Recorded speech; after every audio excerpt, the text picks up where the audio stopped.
You've seen a portable projector. You've seen a CRT. But have you seen a portable CRT projector? Okay, portable might be a little generous, but the Vidimagic FP-60 from Sony came with its own carrying bag, has a microphone input for projecting your voice, and did I mention there's a built-in Betamax player? No? How about the fact that it uses a single tube to produce a color image rather than 3 tubes like most other CRT projectors? In this episode of Linus Overpays for Ancient Hardware that you've probably never heard of, we'll be cosplaying as a traveling salesman from the 1980s. I can't wait to play with this thing. Just like I can't wait to tell you about our sponsor. Build Redux. Sometimes computers are hard, but all the time, Build Redux is easy. They'll get a custom PC built and delivered directly to your doorstep. Just check them out at the link down below. According to radiomuseum.org, the introductory price for the Vidimagic FP-60 was $3,000 US. That's not that bad for a portable projector. Except that was in 1984, meaning it would be closer to $9,000 today. That's high enough that just about nobody was going to be buying these for home theater use. But businesses, well, that's another story. And cosmetics giant Avon even went as far as to co-brand the FP-60 and deploy it to company representatives across the United States. Hence my world's largest makeup bag here. At 35 pounds, she's more luggable than really portable, but when you compare it to other mid-80s options for boardroom presentations, for example, like, what, a CRT on an AV cart or a reel-to-reel projector? The FP-60 had major advantages in terms of screen size and in terms of durability and convenience. So we're gonna get to that whole presentation use case, but first, I have a burning question. Can it game? Oh yeah. Fun fact, by the way, the NES wouldn't come out in America for another year. We just felt like, being gamers, it would be a great choice for us to evaluate the latency. Not gonna lie, brother, I can see it's on, but wow, barely. I mean, is that supposed to be curtains at the top, or is that just... There's a reason everyone had blacked out media rooms, right? Okay, we're gonna have to lose some lights. Yeah. Get the lamp. There we go. Oh my God. Yeah, the lamp doesn't do much. Oh. No, we need that one. Hold on, I gotcha. It's still horrible. Okay, hold on, I got this one, I got this one. Box. What? That's the only light we have left, and that's all we got? Turn it off. Dude, this is terrible. Well, you know, it's a CRT. Yeah, but... They didn't get very bright to begin with. Okay, hold on. That's markedly better. Okay, we're getting somewhere. I mean, that's about as far as we're gonna get, but that's that's not bad. Okay, that lamp's gotta go. Okay, that lamp was throwing so much more light than the CRT projector. With that said, looking into this thing, that's about the brightest CRT I've ever seen. Right, that Indextron. Wow, there's like hairs in there. Oh yeah. You can it'd probably be fun to try to play with the focus if you want to. Basically, that's the cross. Oh, it's probably slightly out of focus. There's also a manual focus on the very front that you can use. Okay. But you don't touch them together or you can break the whole focus system. Yeah, it's definitely still got some blurry spots. Do you have any idea what that is? No, Elijah tried cleaning the lens. So like it's been wiped down. So basically Elijah touched it. Yeah, Elijah touched it. You could have just said that. It was bad before he touched it. I'm not blaming him in this scenario. Maybe some of the phosphors are worn out or something. Or like some of the codes, because you can see it looks like burn-in when you've got it on a single like color here. Oh my God. What? This is perfect. Right? There's no latency. There's none. Because it's a CRT. It's a projector, but it's a CRT. A CRT. Wow, it's like so easy. This is like freaking easy street. And it looks pretty good, eh? Like those blacks actually look pretty black. It's pretty colorful too. Like this is not bad. No, it's not bad at all. I mean, it's not good. No. But in a dark environment, though, this is like totally fine. Oh no! Wow, you did so well. Fine, let's see you do better. I probably won't. Another thing that's not included with ours is a working speaker, unfortunately. Yeah, it's just not working.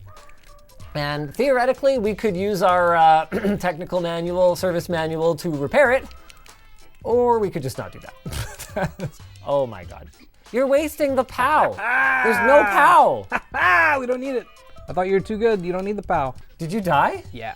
Again? I hit a blue shell while it was flipped over.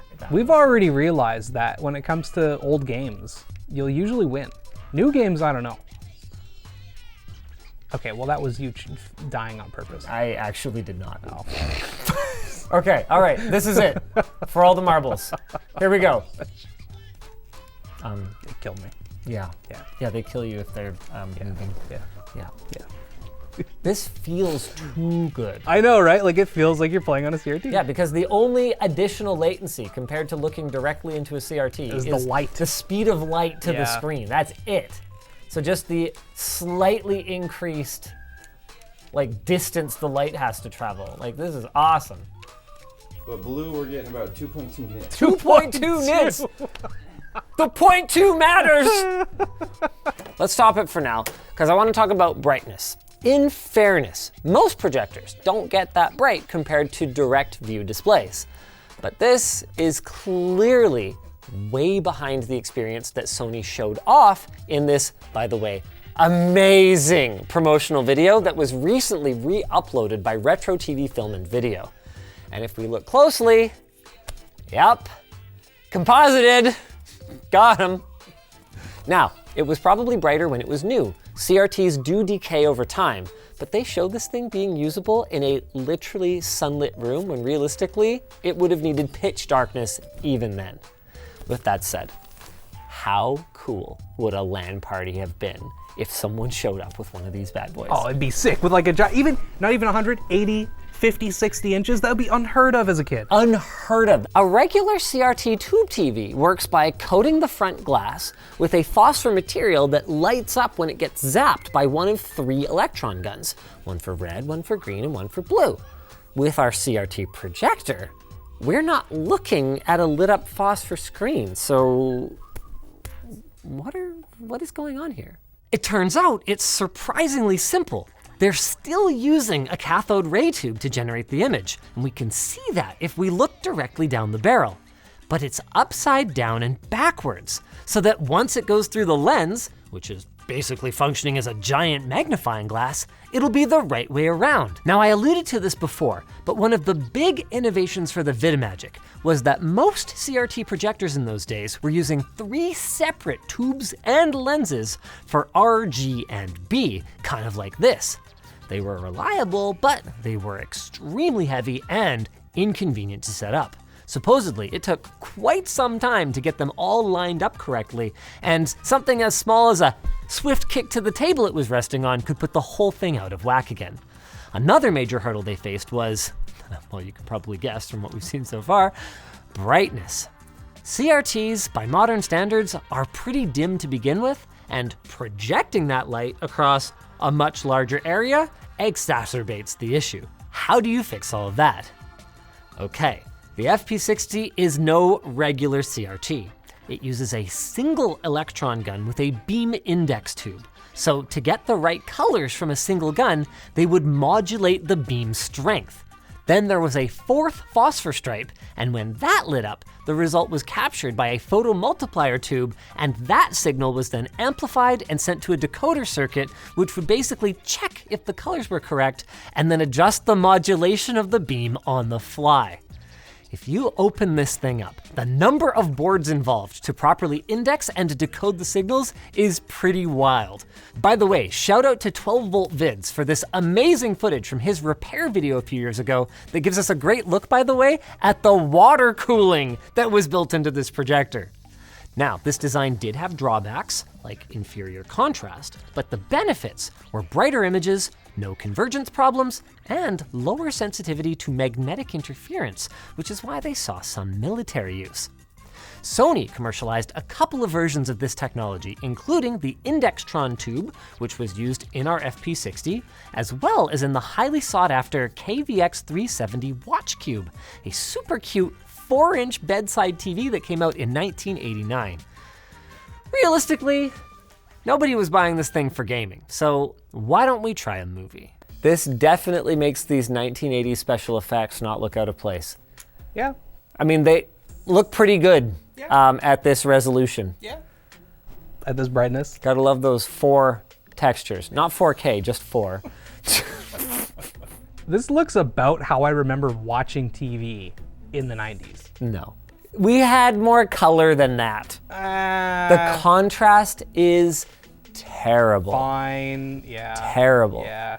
So I guess what we want to know is how much of what we're looking at is limitations of the Betamax format and or degradation of the tape versus how much of it is limitations of the performance of our projector. So do we want to throw our DVD on? Yeah, let's put our DVD in. I think it's already in the player. Okay. I love how delightfully easy to operate this thing is. Yeah, it's pretty simple. Switches for different modes. Yep. This looks better. I think that other than getting 16 by 9, which we can actually kind of take advantage of with this projector. That's true, make it because the bigger. image isn't so small that you are basically just like, well, I gave up 30% of my whole screen. I don't think this is a whole ton better though, like a little I bit. think it's a little better. A little bit. Looking into the lens, this is as bright a CRT as I have ever seen. How small does it get to be CRT bright off the projection screen? I'm gonna move it. Okay, moving forward. Careful, All right. This is like 60, 80 pounds worth Yeah, of I got stuff. you, I got you. Oh yeah, I No, got it. you're good, you nailed it. Hang on, yeah. Wow, that's still really dim. Okay, more. I think that's as That's as much as it goes. Oh boy. So we can't go any smaller than this. Yeah. All right, so it's not great for watching movies either. But there were advantages to using a CRT projector, even when LCD and DLP options started hitting the market. Better black levels and better flesh tones, no pixelation, and exceptionally long tube life. Most CRT projectors were rated for around 10,000 hours, while the bulbs in LCD and DLP projectors were only good for 1,000 or 2,000. They'd also gotten pretty cheap on the used market by then, so you could go with the used CRT projector and still have money left over to spend on the new Noctua screwdriver from LTDstore.com to take it apart when you need to change the tube. By the way, guys, we got a full service manual for this thing and a second projector. Let us know in the comments if you want to see Dan try to fix it. With all of that said, these benefits were not enough to keep CRT projectors in fashion. Like their TV set brethren, they were replaced by lighter, brighter models, even if it meant sacrificing a little bit of image quality for, actually, years to come. And the last CRT projector came out in 2001, the Pro 1200X from Zenith. It retailed for about $30,000 and weighed around 155 pounds. By contrast, the high-end Christie Mirage 2000 DLP projector launched in the same year for 55 grand, but weighed almost half of what the Zenith did and was roughly 7 times brighter. Modern projectors have obviously gotten a lot better, by the way, and we'll have some decent options linked down below. Back to our FP-60 though. The only thing we haven't done yet is give a presentation about our sponsor.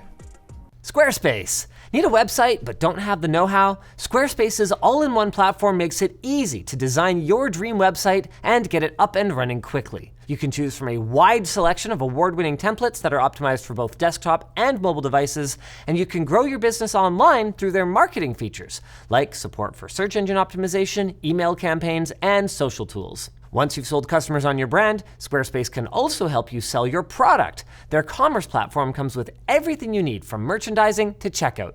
You'll even get analytic insights on your site so that you can see what's working well and what needs a tweak or two. If you need help, Squarespace offers help guides and a 24/7 support team. So don't wait, head to squarespace.com/LTT and get 10% off today.